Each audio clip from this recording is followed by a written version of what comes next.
Comment discerner l'amour de la manipulation? Ça semble simple, mais quand on aime quelqu'un, c'est pas toujours évident de réaliser que la personne est en train de nous manipuler. Pour les gens autour de nous, des fois ça l'est, mais pour nous qui sommes dans la relation, des fois on ne sait plus. On a comme un doute des fois, mais des fois même pas, tellement que, on va dire, on n'en voit plus clair, tellement qu'on est amoureux, amoureuse. C'est sûr que la première chose, ça semble simple quand on dit que la personne nous accepte tel que l'on est. Mais c'est pas toujours évident.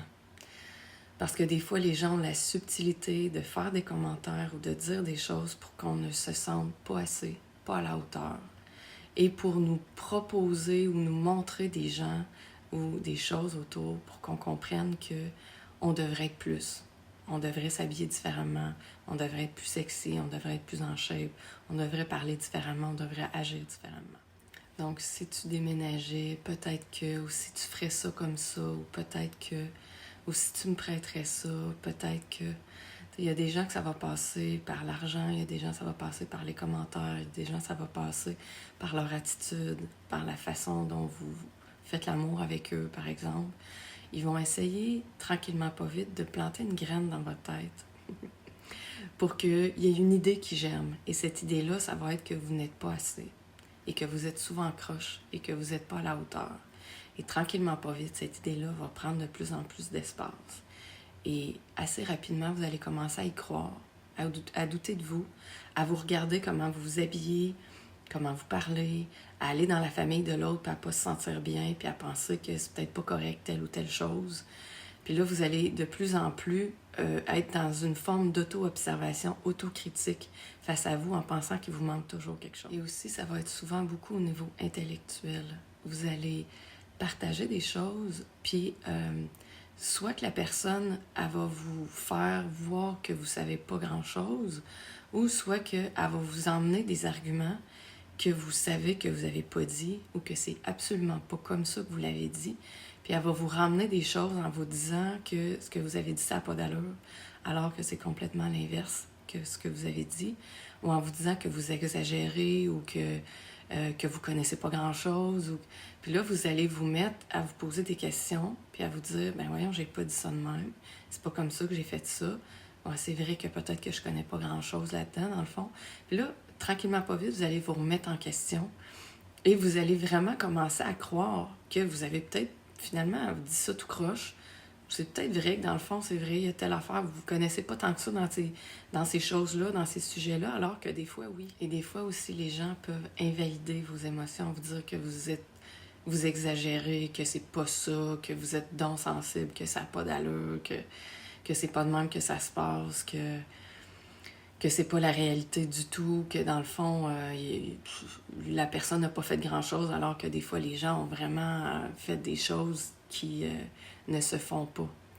Et là, ils voient que vous avez de la peine et ils savent en quelque part qu'ils ont peut-être fait quelque chose, mais pour ne pas que ça leur retombe dessus, ils vont soit s'en aller tourner les talons pour vous parler, pour vous réconforter, ou un peu vous rabaisser dans la façon que vous le vivez.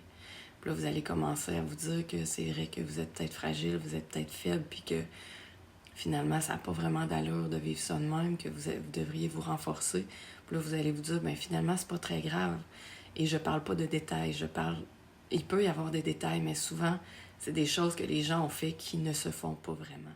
Et souvent, malgré tout ce que vous faites pour la personne, et vous avez envie d'en faire plus, et vous offrez votre gentillesse, toute votre personnalité, votre joie, le meilleur de vous-même, puis la personne, c'est comme si elle avait tendance à taper là-dessus, puis à ne vraiment pas vous rendre l'appareil, à plutôt avoir tendance à être souvent peut-être moins de bonne humeur, ou à vous crier dessus, ou à critiquer, ou à chialer, comme si vous étiez une poubelle, puis vous deviez tout prendre ça, puis c'était naturel.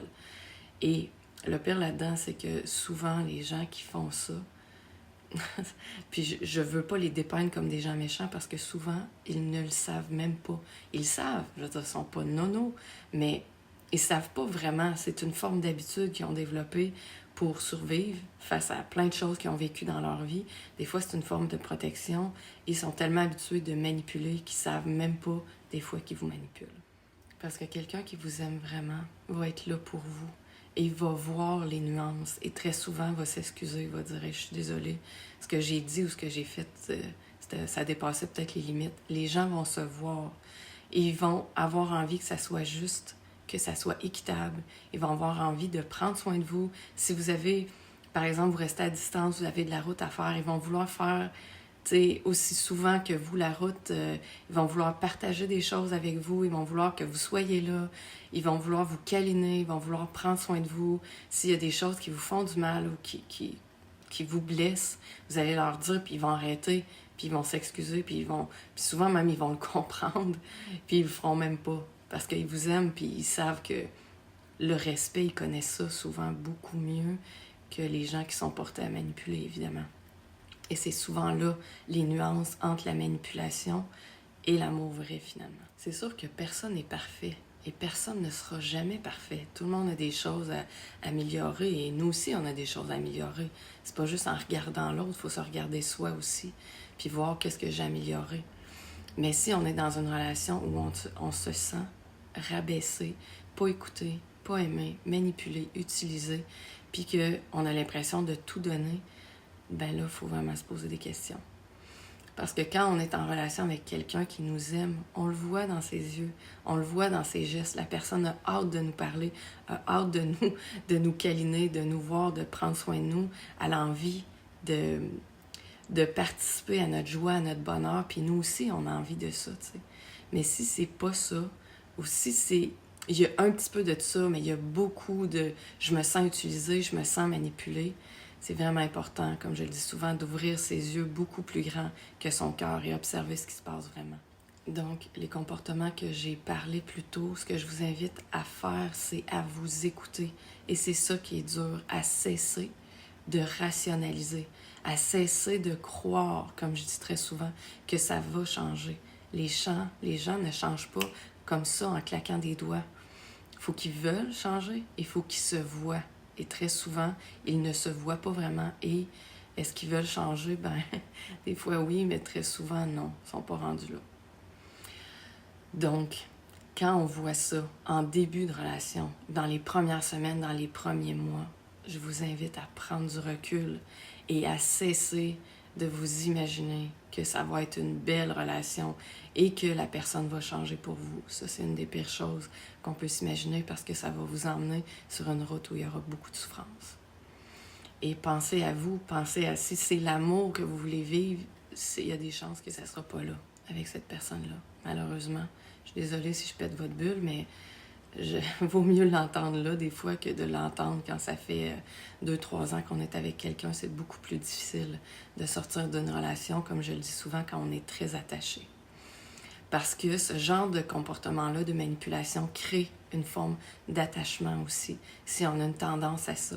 Parce que la personne, c'est comme si elle se positionne d'une façon, on va dire, plus haute que nous, puis à nous rabaisser, puis tranquillement, pas vite, ça crée comme une brèche puis des failles à l'intérieur de nous, puis on devient de plus en plus fragile, on a de moins en moins confiance, et comme une forme de dominant-dominé, on devient comme encore plus ouvert à nos faiblesses, et donc ouvert à s'attacher à l'autre personne.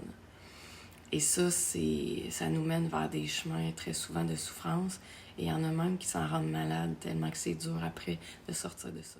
Donc, si c'est ce que tu vis, que c'est difficile, que tu n'es pas certaine, que tu es dans une relation de manipulation, mais que tu te sens pas bien, que tu as des doutes, que tu aimerais ça être accompagné, à mieux comprendre ou à te sortir de ça, c'est mon métier. Écris-moi, on va pouvoir voir ensemble rapidement c'est quoi la situation et te permettre de voir avec beaucoup plus de clarté ce qui pourrait être fait et comment te sortir de ça finalement. Et aussi, s'il vous plaît, je vous invite à liker et à partager la vidéo qui pourrait aider des gens qui vivent ce genre de situation-là. Bye. Bonne journée.